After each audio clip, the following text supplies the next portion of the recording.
Look at your child right now. Are their eyes alive or glazed and somewhere else completely? You did not mean for this to happen. But the screen in your child's hands is rewiring their brain every single day.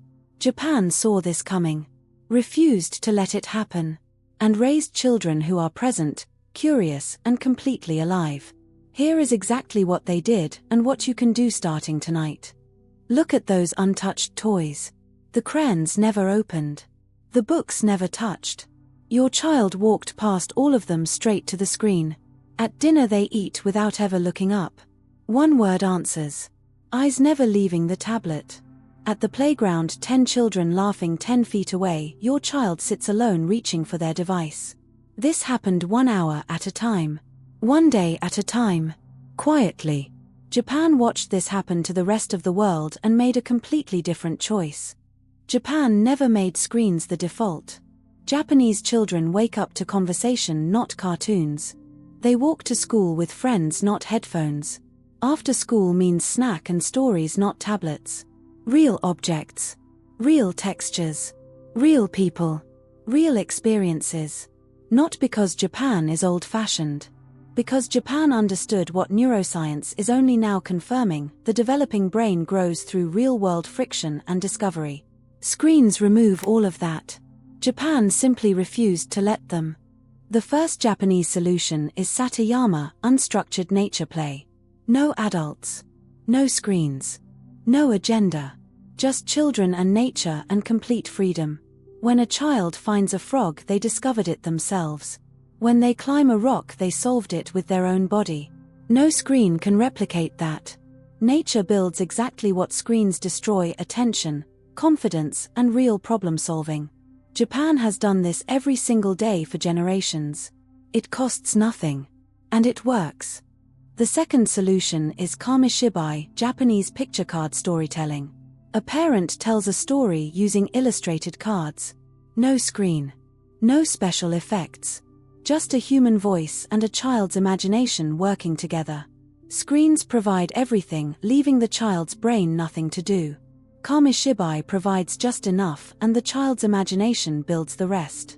That building is exactly the brain exercise screens eliminate.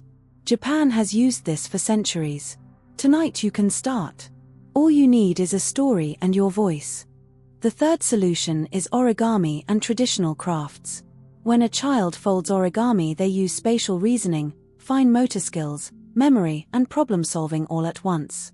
When they make a wrong fold and fix it, they build resilience. When they finish, they own something they made with their own hands. Screens give children everything except the experience of making something real. Japan gives children materials, time, and steps back. 1 hour of origami builds more than 10 hours of screen time ever could. The fourth solution is cooking together. In Japan, children help prepare meals from age 3. Not watching, doing. Washing vegetables. Stirring soup. Placing ingredients. When a child contributes to a real family meal, they feel genuinely useful and genuinely needed. Screens make children consumers of other people's experiences. Cooking makes them creators of their family's nourishment. The self-esteem built at a kitchen counter lasts a lifetime. The dopamine from a screen disappears in seconds. The fifth solution is rhythm and music. Japan introduces children to traditional instruments from a young age. Not to produce musicians, to build brains. Playing an instrument activates both brain hemispheres simultaneously. It builds memory, coordination, and emotional regulation. Listening to music on a screen is passive. Making music is active. Every child who learns to play an instrument learns what screens can never teach, that beautiful things require patient effort. And patient effort always produces something worth having. The sixth solution is the Japanese principle of meaningful stillness. Japan deliberately gives children unstructured time with nothing to do. Not as punishment, as gift. A child who can sit with silence learns to access their own curiosity and imagination. Screens have made an entire generation terrified of boredom. But boredom is not the enemy of creativity, it is the birthplace of it. Every great idea, every invention, every work of art began in a moment of silence that nobody filled with a screen. The seventh solution is community play. In Japan, children play in mixed age groups without adult organization or screens. Older children teach younger ones. Conflicts get resolved by the children themselves. Every hour of this is an hour practicing the most complex skill humans possess: reading people, negotiating, leading, following, resolving. Screens replace all of this with isolation. A child who spends childhood playing with others arrives at adulthood knowing how to be human. A child who spends it on screens arrives still learning.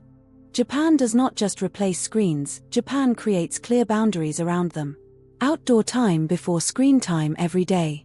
No screens during family meals ever. No screens 1 hour before bed, without exception. Children do not need fewer rules about screens. They need clearer ones applied with complete consistency. A child who knows exactly when screens are allowed stops fighting for them. Clarity is not restriction.